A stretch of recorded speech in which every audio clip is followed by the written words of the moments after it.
One of the unofficial rules of the streets has always been to spare an op if they're spotted with their kids. But if you think that those same rules apply to today's crash dummy society, then I got a beachfront property in Idaho that I'm willing to sell you right now, no cap. Justin, thank you. Taking you live to Castleberry Hill in Atlanta, where Atlanta police are about to brief us on the shooting of a toddler, a young child.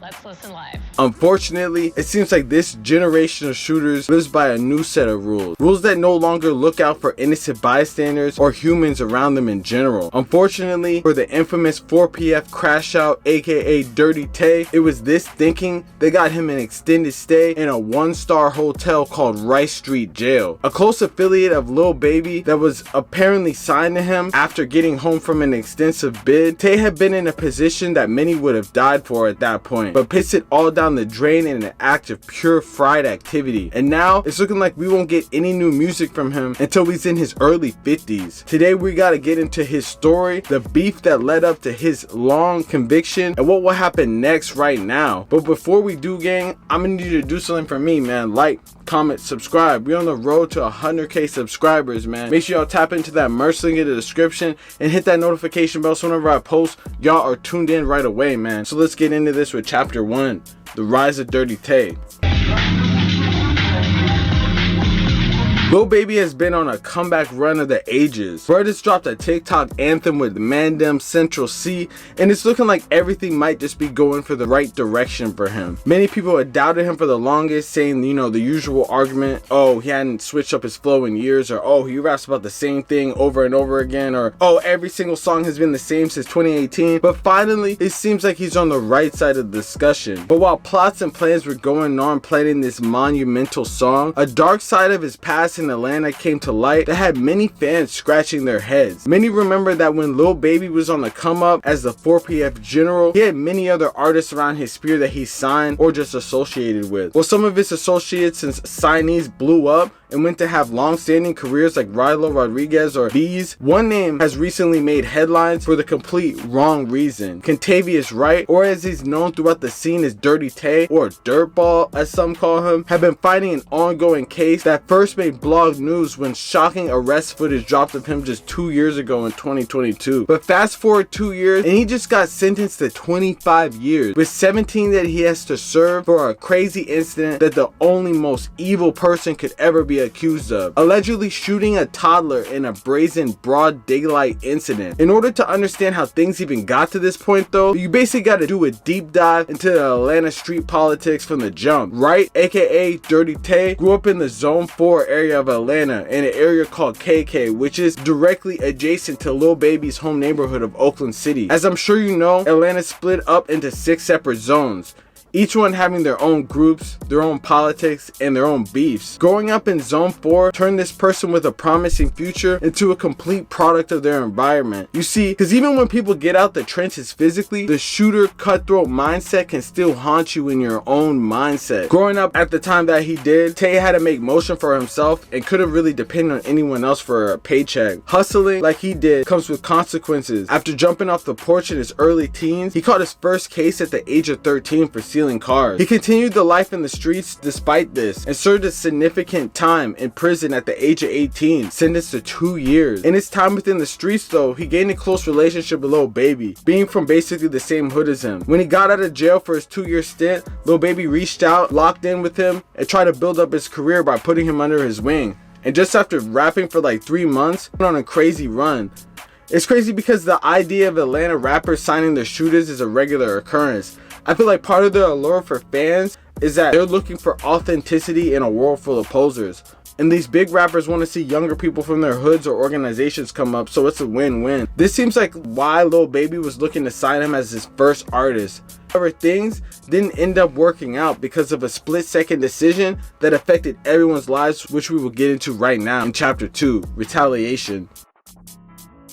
While it's not completely certain why Dirtball, aka Dirty Tay, decided to camp out and attempt to murk his op in broad daylight, it was known that around that time, 4PF was going through some significant street feuds. All the artists and associates within the 4PF world are from the street, and on top of that, has some well-documented feuds with gangs in this area. On top of this, members of 4PF come from several different gang affiliations. This just puts an even bigger target on your back. While a lot of 4PF members are allegedly tied in with the Atlanta set of Rolling 60 Crips, many of the members had close ties to an infamous Atlanta gang called PFK, or Play for Keeps. PFK, or 3L as they sometimes go by, was where the hood legend Lil Marlo, who was gunned down, was from. While the Rolling 60s are mostly known for hustling, minding their own business, and stacking up money, but also apparently has some type of problem with YFN. At the same time, PFK was known for having a lot of problems throughout the city, most notably with 4L, YFN, and a bunch of other smaller, less known gangs. Unfortunately though, this web of affiliations caused a bloody 2-year span for a lot of 4PF members that could have played a role in Dirty Tay crashing out. This bloody 2-year period started with the death of Lil Marlo, who was infamously gunned down in a nighttime assassination in 2020. Investigators say it was just before midnight on July 11th when officers responded to a single vehicle accident on I-285 South just west of downtown near the Benjamin E. Mays Drive overpass. Police discovered Marlo shot to death inside his car. At the time, authorities told us he was the intended target, but the motive remains under investigation. Marlo was one of Lil Baby's closest friends who saw him from the rise. He was also a staple of PFK within the Oakland City neighborhood. Marlo unfortunately died on Saturday, July 11th on the I-285, according to reports. Marlo, whose real name was Rudolph Johnson, was pronounced dead at the scene after police found him sitting in a car with a gunshot wound. However, that was just the beginning. Unfortunately for 4PF, the violence didn't stop there, because a couple months later, following that Lil Marlo incident, another high-profile 4PF member would end up getting gunned down in 2021. 4PF Mackie, another close friend of Lil Baby and Dirty Tay, would end up getting taken out in a deadly shooting within the Oakland City neighborhood. On November 2nd, 2021, authorities responded to a shooting at the 1000 block of White Oak Avenue around 7 p.m. When officers arrived, they found a man who appeared to have been shot in his late 20s or early 30s. He was transported to Grady Hospital, where he died due to his injuries. APD Sergeant John Chaffee said, according to APD's preliminary investigation, a dispute occurred between two men who knew each other.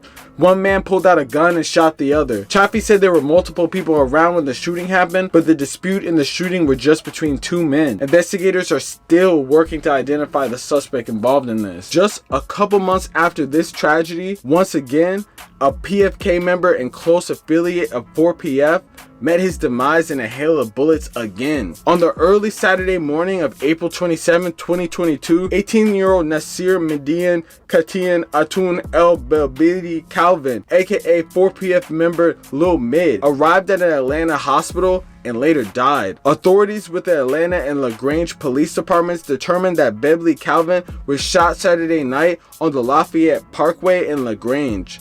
Police say an initial investigation revealed that the victim from Atlanta had been in LaGrange with a performer named Cold Hearted Savage, aka a 4PF member, and others were performing at Club True on the East Depot Street. After the performance, authorities say the victim and several others left the club in multiple vehicles to travel back to Atlanta. While the group was traveling east on the Lafayette Parkway, police say shots were fired from an unknown vehicle into the vehicle occupied by Beverly Calvin and 4 others. The victim was struck in the head as bullets had entered the vehicle. Beverly Calvin was then driven an hour to Grady Memorial Hospital for treatment and was pronounced deceased soon after his arrival. It was determined that the performer Cold Hearted Savage is employed by 4PF music label, which is associated with criminal gangs and criminal street activity, said the police. One of the saddest things about this situation is that there's a substantial amount of driving they had to do when they decided to drive him back all the way to Grady Hospital. He was pretty much cooked because of that and ended up dying from his injuries on the way. People believe that he could have been slimed out due to the fact that the police say that they drove a whole hour to the hospital and just dumped him outside and left him to die. Regardless though, both of these people that died probably had a large impact on Dirty Tay because he was close with Lil Marlo and he was also close with Lil Mid. So it honestly might make sense that what happened next was directly tied to either both of those incidents or just one of those incidents, because why else would someone just throw it all away that easily, man? Which leads us into the fateful incident. A little after 4 p.m. this afternoon, APD officers responded to a person shot. What we know so far is that a father and his child were exiting a barbershop in the 200 block of Peter Street. Once they left that location, they drove southbound on Peter Street, and what we have determined is that there was a car following them. When they came to the intersection behind me at Peters and Chapel, the car pulled alongside on the passenger side and began to open fire, striking the 2-year-old who was in the back seat.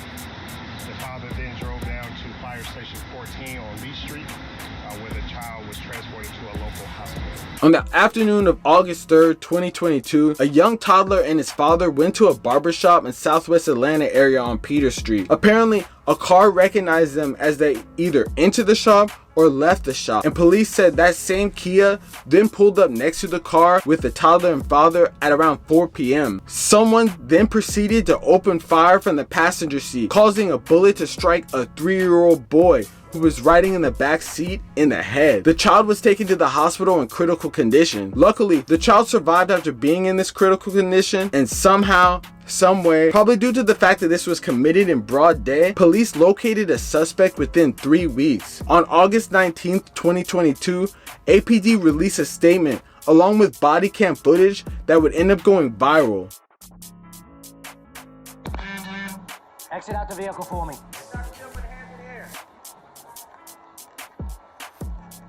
Just put the phone down for us, please, so you don't get yourself hurt. Come back towards us. Any weapons on you? Get your hands away from your purse for me. Put them on top of your head.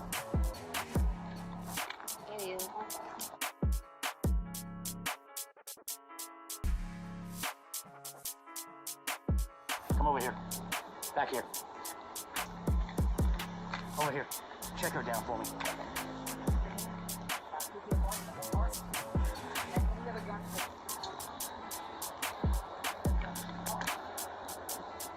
You want to clear this?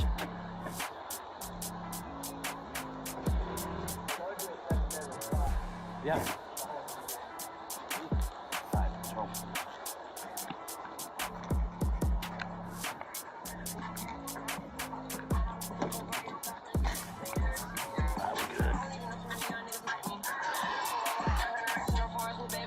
Where's the key? Yeah, I'm looking for it. All right, I got it. Let me know when you're ready.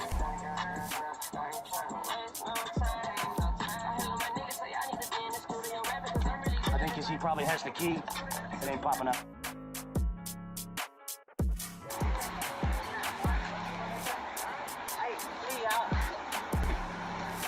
Out. You want to put him in out? Out. Yeah, he's got his phone and a big stack of cash in his pocket. There are no weapons on Phone you in his now. back pocket. Can you get it to my girlfriend, please? As soon as we get a chance, all right? I'll get the money out of your pocket in a second. You got no weapons on you, right? Nah. What's your ID?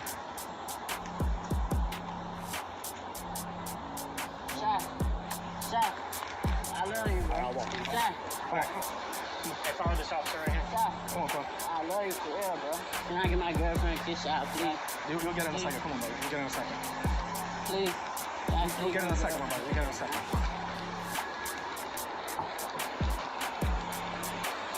Come on, come on, right here. Why am I on the wrist? If you look at 6'7". The body cam footage depicted Dirty Tay being swarmed and detained for involvement in the shooting. Apparently at the same time, bro was out on bond and had an ankle bracelet, which is honestly the most crash out thing you could ever do, man. And honestly, fast forward 2 years later, and we're finally seeing the aftermath of everything that went down. Ever since this incident, Tay tried his best to say he didn't do it, you know, posted on his story that he was innocent. It doesn't really seem like they were just randomly selecting this guy for nothing. I'm pretty sure they had some type of like GPS evidence through his ankle monitor or his phone that basically placed him there at the crime. Many people believe that it possibly could have been he was just driving and might have just been there but wasn't the one shooting, got caught up for this and just didn't snitch, which honestly would be the craziest thing that I would ever fucking hear. Because why on on earth would you just take the charge for shooting a kid and get decades in prison just to prove a point of being street? But you know, a lot more things make a lot more sense. So at the end of the day, bro got discovered, they arrested him, and then they recently just sentenced him after charging him for that shooting. He was sentenced to 25 years, which he has to serve 17 of, and then the rest of it he has to serve on probation. Honestly, people were saying he got off light, and honestly I think he pretty much did. I bet there's definitely people who served that amount of time that actually have committed murder. We never really found out who the person's father was that he was aiming at, but it was safe to say that it was an op that was crazy, because bro took the whole time to do a whole U-turn, pulled up on the light and tried to murk him. Apparently it was like a car that you couldn't even see that there was a kid on the inside. But I feel like this is just a story to show the kids that this is really the byproduct of what happens when you live in this street life, man. Like, yeah, you can live in it and hustle and then get out and just make money the real legit way, just rapping and stuff like that. But if you're gonna keep one foot in and one foot out, and you're actually gonna be shooting and doing drills, you gotta be prepared for the consequences. And a lot of times the consequences are jail, death, innocent bystanders getting hit, little kids getting hit, man. Like, what kind of world are we living in where that type of stuff is like the norm, you know? That's crazy to me. And the fact that he even got that amount of time, honestly, I feel like he did kind of get off very easily. But at the same time, bro is about to have his whole decades of his life in the jail system. Like, it's probably gonna mess with him completely. Like, he's probably gonna come out either a savage, or he's gonna come out like one of those black Muslims that are trying to just do their time and like get out and get money afterwards, you know? It's gonna be interesting to see. But bro's music was super fire, and it's just unfortunate that this is how it happens. You know, a lot of times this happens specifically in the Atlanta scene. I feel like this is like the #1 scene where people have all the potential in the world. Like, at the time that he was signed to Lil Baby was when Lil Baby was at his height. He could have had everything. Bro was at like Super Bowls, he was at the All-Star game after living in the trenches his whole life and being locked up for an extended period of time, and took that and just completely pissed it out, when there's probably a line of people that wish they could even be in that type of scenario, man. But hey, let me know in the comments what y'all think about this shit, man. Real stay safe shit. You already know what's going on, man. Like, comment, subscribe, man. Peace.